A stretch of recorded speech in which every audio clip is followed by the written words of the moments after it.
See the next question. In a well, the pressure at a point 10 meters below the surface of water is. In a well, the pressure at a point 10 meters below the surface of water is. So G is equals to 10 meter per second square. So మనకి option వచ్చేసి ఇది 2 into 10 power of 4, 10 to the power of 5, 10 to the power of 4, 2 into the power of 5 Newton per meter square. 13th May 2023 shift 2లో వచ్చిన question ఇది మనకి. In a well, pressure at a point 10 meters below the surface of water. ఒక బావి ఉందట, pressure at a point 10 meters below the surface of water in a well. So ఇక్కడ మనకి ఇది ఒక బావి అనుకుందాం, దీంట్లో వాటర్ ఇక్కడ దాకుంది. ఓకే, ఇక్కడ నుంచి 10 meters బిలోలో ఎంత ప్రెషర్ ఉంటుంది అది మనకి ఇచ్చిన క్వశ్చన్. సో అంటే మనకి సింపుల్గా variation of pressure with respect of depth అనే ఫార్ములా యూస్ చేస్తే సరిపోతుంది. P is equals to P0 plus rho G H. So ఇక్కడ P0 అనేది ఏంటంటే atmospheric pressure 1.05 into 10 to the power of 5 Newton per meter square. This is the value you have to remember. వాటి value కూడా మనం గుర్తుపెట్టుకోండి. So అప్పుడు P is equals to మనం రాస్తున్నాం 1.05 into 10 to the power of 5 plus రో density of water. G అంటే 10, H ఎంత ఇచ్చాడు 10 meters ఇచ్చాడు. సో ఇక్కడ డెన్సిటీ మనకి 1 gram per centimeter cube. So ఈ కన్వర్షన్ మీరు డైరెక్ట్ వాల్యూ గుర్తుపెట్టుకుంటే ఎగ్జామ్లో టైం సేవ్ అవుతుంది. అది ఎలా వస్తుంది ఇప్పుడు చెప్తాను. 1 gram is equals to 10 to the power of -3 kg and centimeter is equals to what? 10 to the power of -2 meters whole cube. 1 kg is equals to 1000 grams. Okay, so అప్పుడు 1 gram అంటే ఏమవుతుంది? 1 gram is equals to 1/1000 kg అవుతుంది. అంటే 10 to the power of -3 kg is equals to 1 gram. ఈ విధంగా గుర్తుపెట్టుకోవాలి. Okay, conversions మనం గుర్తుపెట్టుకుని టైం సేవ్ అవుతుంది. అట్లనే 100 centimeter is equals to 1 meter తీసుకుంటా. అప్పుడు 1 centimeter అంటే ఏమవుతుంది? 1/100 meters అవుతుంది. అప్పుడు 1 centimeter is equals to 10 to the power of -2 meters. ఓకేనా? సో ఇవన్నీ సబ్స్టిట్యూట్ చేస్తే మనకి 10 to the power of -3 by 10 to the power of -6 వస్తుంది. అప్పుడు 10 to the power of -3 into 10 to the power of 6 రాస్తాం. అప్పుడు మనకి 10 క్యూబ్ వస్తుంది. అది kg per meter cube. అర్థమవుతుందా? సో డెన్సిటీ ఆఫ్ వాటర్ అనేది SI యూనిట్స్లో ఈ విధంగా గుర్తుపెట్టుకోండి. సో ఇది గుర్తుపెట్టుకుంటే మన టైం చాలా ఈజీ సేవ్ అవుతుంది. ఇప్పుడు చూద్దాం. రో GH, రో ఎంత వచ్చిందమ్మా? 10 క్యూబ్ వచ్చేసింది. G వాల్యూ ఎంతమ్మా? 10 వచ్చేసింది. H వాల్యూ ఎంత ఇచ్చాడు? ఎంత డెప్త్? 10 meters. సో కాబట్టి P is equals to 1.05 into 10 to the power of 5 plus. So ఇక్కడ బేసెస్ ఈక్వల్ ఉన్నాయి కాబట్టి ఎక్స్పోనెంట్స్ని యాడ్ చేయాలి. 10 to the power of 3 plus 1 plus 1. So then P is equals to 1.05 into 10 to the power of 5 into 10 to the power of 5. So అప్పుడు మనం ఏం రాయొచ్చుగా, ఇక్కడ ఏం కావాలని తీసుకోవచ్చు, దాని నుంచి మనము P is equals to 1.05 into 10 to the power of 5 plus 10 to the power of 5 ఉంది. 10 to the power of 5 common తీసుకొని అప్పుడు ఏమొస్తుంది? 1.05 plus 1 వస్తుంది. That is equals what? 2.05 into 10 to the power of 5 Newton per meter square. So 2.05. So ఇక్కడ almost all ఇక్కడ 2 into 10 to the power of 5 ఉంది, 2 into 10 to the power of 4 ఉంది. So ఇక్కడ 2.05 అంటే almost all that should be approximately equals to this one. So కాబట్టి option D is the correct one. A water drop breaks into 64 identical droplets of each surface area 10 to the power of -7 meters.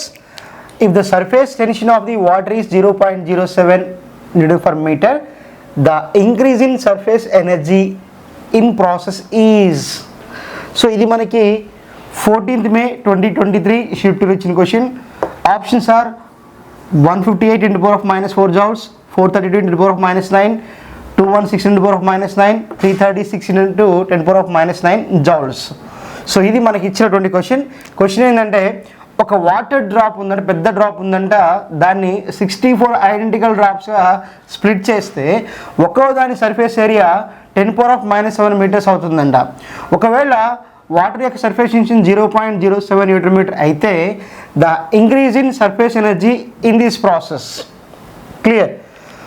ఒక డ్రాప్ని 64 డ్రాప్స్గా split చేసినప్పుడు మనకి surface energy ఏ విధంగా change అవుతుంది లేదా ఏ విధంగా increase అవుతుంది. So అది మనకి ఇచ్చినటువంటి క్వశ్చన్.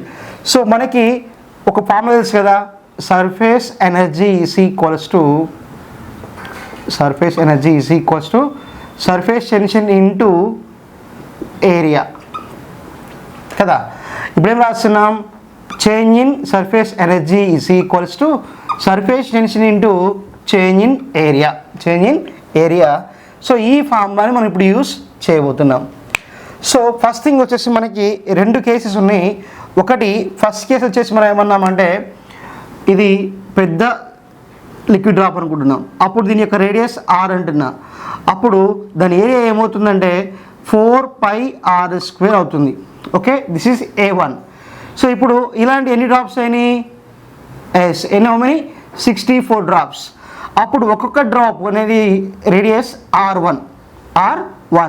అప్పుడు మొత్తం ఏరియా ఎంత అవుతుందంటే 4πr² surface area of 1 drop into 64. అప్పుడు ఏమవుతుంది, 64 డ్రాప్స్ యొక్క సర్ఫేస్ ఏరియా వస్తుంది కదా.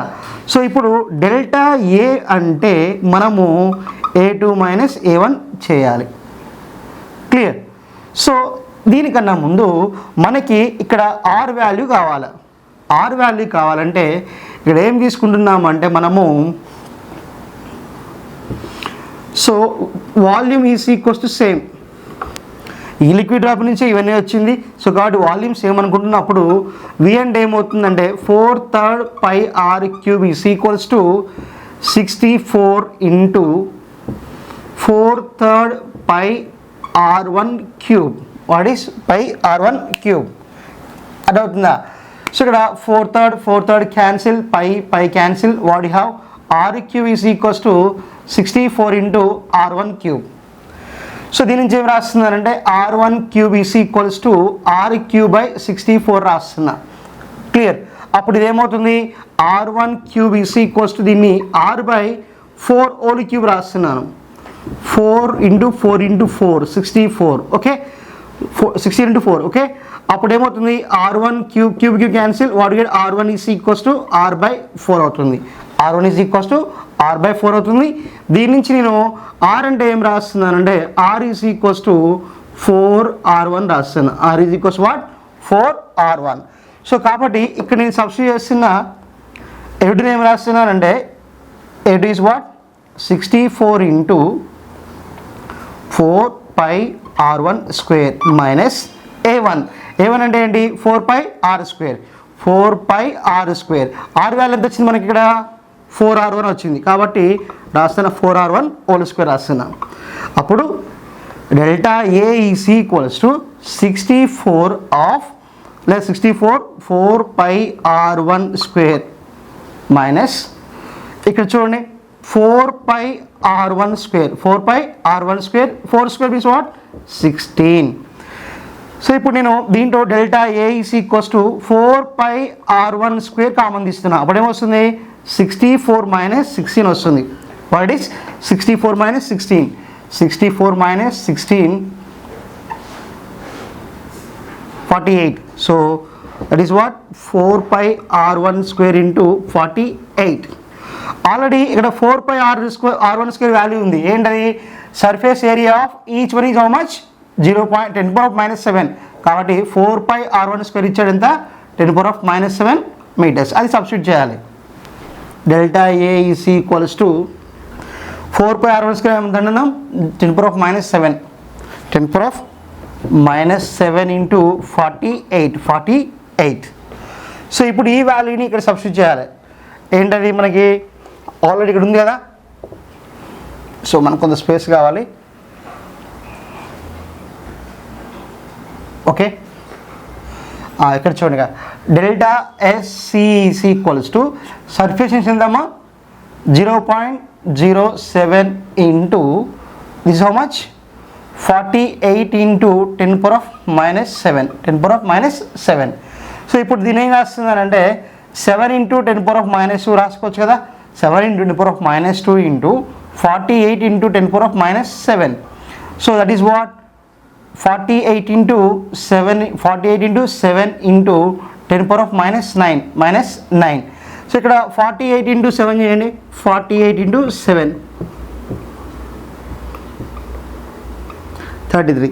So that is what here 336 into 10 power of minus 9 joules.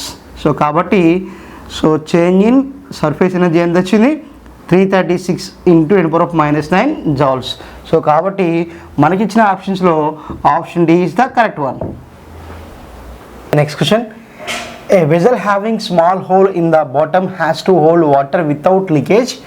If water is poured into it up to a height of 7 centimeters, then the radius of the hole is bracket లో ఇచ్చాడు. Surface tension of water is 0.07 Newton per meter, angle of contact is 0 degrees and G is equals to 10 meter per second square. ఇది మనకి 13th May 2023 ఇచ్చాడు. Shift 1 millimeter, options are 1 millimeter, 2 millimeter, 4 millimeter and 0.2 millimeters. So a vessel having small hole in the bottom has to hold. So ఒక vessel ఉందంట, దానికి బాటంలో చిన్న whole ఉందంట. So whole ఉందట బాటంలో, దేనికోసం ఎటువంటి లీకేజ్ కాకుండా ఉందట. If the water is poured in to the up to 7 centimeters, ఆ వెజల్లో 7 centimeters వరకు వాటర్ పోసినప్పుడు అది కింద రాకుండా ఉండాలి. Then the radius of the hole is. So ఇది మనకి సర్ఫేషన్స్ సంబంధించినటువంటి క్వశ్చన్ క్లియర్ అర్థమవుతుంది. ఇది ఒక వెజల్ ఉంది. వెజల్ ఉన్నప్పుడు ఇక్కడ ఒక హోల్ ఉందనుకుందాం. సో ఇక్కడ మొత్తం లిక్విడ్ ఉందంట. ఎంతవరకు ఇట up to 7 centimeters. H is equals how much 7 centimeters వరకు ఉంది. ఉన్నప్పుడు ఇక్కడ ఈ మెంబర్ నుంచి మనకి పై కొంత ఫోర్స్ పనిచేస్తూ ఉంటుంది, దాని సర్ఫేస్ టెన్షన్ అంట. సో అయినప్పుడు ఇక్కడ లీకేజ్ లేకుండా మనకి వాటర్ అనేది ఉండాలి అంటే ఆ హోల్ యొక్క రేడియస్ ఎంత మనం సెట్ చేయాలి, అది మనకి ఇచ్చినటువంటి క్వశ్చన్. సో ఇది సర్ఫేస్ టెన్షన్ సంబంధించిన క్వశ్చన్. Look here. తెలిసిన surface tension is equals to what it is force per length. So ఇక్కడ హోల్ కాబట్టి దాని రేడియస్ మనకు 2πr తీసుకున్నాం. S is equals to F/2πr cos θ అని తీసుకుంటున్నాం. యాంగిల్ 0 ఇచ్చాడు కాబట్టి S is equals to F/2πr. Clear.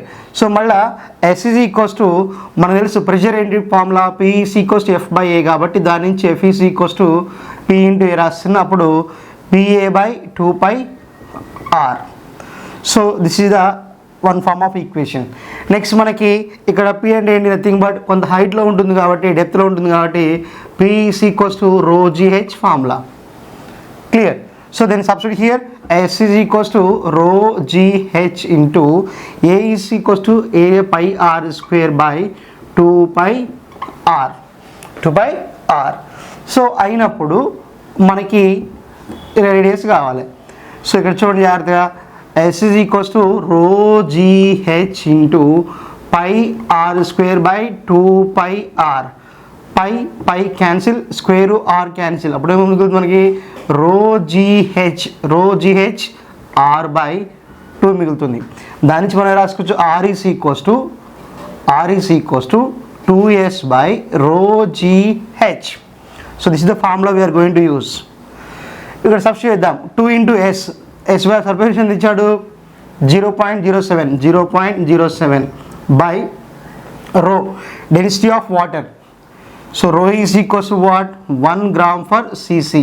మనం ఇక్కడ రాస్తాం 1 gram is equals 10⁻³ kg by centimetre cube అంటే ఏంటి 10⁻² హోల్ క్యూబ్ రాస్తాం. అప్పుడు రో ఈజ్ ఈక్వల్స్ టు 10⁻³ ఇంటూ 10⁻6 అవుతుంది.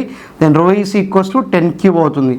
So already kg per metre cube. Okay. So అదే సబ్స్టిట్యూట్ చేస్తున్నాను ఇక్కడ 10³ ఇంటూ G వాల్యూ 10, H ఎంత ఇచ్చాడు 7 centimeters, 7 into 10⁻². క్లియర్. సో అయినప్పుడు ఇక్కడ ఏం రాస్తున్నానంటే R is equals to 2 into దీన్ని 7 into 10⁻² రాసుకోవచ్చు. అట్లనే 10³ into 10 into 7 into 10⁻². So this one cancel. So మనకి ఏం మిగులుతుంది 2/10⁴ మిగులుతుంది. 2/10 10⁴ మిగులుతుంది. That is equals what, R is equals to 2 × 10⁻⁴. దీన్ని ఎలా రాస్తున్నానంటే, దీన్ని ఎలా రాస్తున్నానంటే చూడండి, ఆర్ ఈస్ ఈక్వల్స్ టు 2 × 10⁻⁴ రాస్తున్నా. ఆర్ ఈజ్ ఈక్వల్స్ టు 2/10 × -3 రాస్తున్నా. So R is equals to 0.2 millimeters. So కాబట్టి మనకి ఇచ్చిన ఆప్షన్స్లో option D is the correct one. The angle of contact is 120 degrees when a cylindrical rod is placed vertically in a liquid. If the same rod is placed horizontally in the liquid, then the angle of contact is. ఇది మనకి 13th May 2023 షిఫ్ట్లో ఇచ్చిన question. Option వచ్చేసి 60 degrees, 30 degrees, 90 degrees, 120 degrees. So మనకి ఏదైనా ఒక చూడమన్నాడు, the angle of contact ఎంత అన్నాడు, 120 degrees అన్నాడు. ఎప్పుడట, when the cylindrical rod is placed vertically. ఒక వెజల్లో మన సిలిండ్రికల్ రాడ్ వర్టికల్గా ఉంచినప్పుడు యాంగిల్ ఆఫ్ కాంటాక్ట్ ఎంతంట, 120 degrees అట. ఒకవేళ if the same rod is placed horizontally, అదే రాడ్ని హారిజెంటల్లో ఉంచితే యాంగిల్ ఆఫ్ కాంటాక్ట్ ఏమవుతుంది అని అంటున్నాడు. అసలు మనకి యాంగిల్ ఆఫ్ కాంటాక్ట్ అంటే ఏంటి? It is interaction between the liquid surface and solid surface. For example, ఇది మనకి ఒక వెజల్, సో ఇదంతా లిక్విడ్ అనుకుందాం. Now this is the cylindrical rod అనుకుందాం. ఓకే, సో ఇక్కడ this is the point where the solid and liquid is in contact. So ఈ angle ఎంత ఇచ్చాడు, 120 degrees ఇచ్చాడట. 120 degrees ఇచ్చాడు. ఎప్పుడు, వర్టికల్గా ఇచ్చినప్పుడు. The angle between the liquid surface and solid surface that should be taken as solid angle. That is how much, 120 degrees. So ఇప్పుడు ఇదే రాడ్ని వాటర్లో హారిజెంటల్గా ఉంచుతున్నాడట. ఉంచినప్పుడు అదే వెజల్లో ఇట్లా హారిజెంటల్గా ఉంచినప్పుడు మళ్ళీ same again we can draw the normal and this is the angle between these two. Clear? So ఇక్కడ విషయం ఏంటంటే, గుర్తుపెట్టుకోండి, ఇది వర్టికల్గా ఉంచిన హారిజెంటల్గా ఉంచిన ఈ రాడ్తో లిక్విడ్ అనేది సేమ్ యాంగిల్ ఆఫ్ కాంటాక్ట్ చేస్తుంది. సో కాబట్టి మనకి the angle of contact is not depend upon the orientation of the rod. ఆ రాడ్ వర్టికల్గా ఉంచామా హారిజెంటల్గా ఉంచామా దాని యొక్క ఓరియంటేషన్ మీద డిపెండ్ కాదు. ఆ ఇంటరాక్షన్ అనేది సేమ్ ఉంటుంది కాబట్టి మనకి యాంగిల్ ఆఫ్ కాంటాక్ట్ కూడా సేమ్ ఉంటుంది. కాబట్టి there is no change in angle of contact. దాని యొక్క పొజిషన్ మార్చినప్పుడు కూడా యాంగిల్ ఆఫ్ కాంటాక్ట్లో చేంజ్ ఉండదు. కాబట్టి వర్టికల్గా ఉంచినప్పుడు ఎంత ఉంటుందో హారిజెంటల్గా ఉన్నప్పుడు కూడా అంతే ఉంటుంది. కాబట్టి ఆప్షన్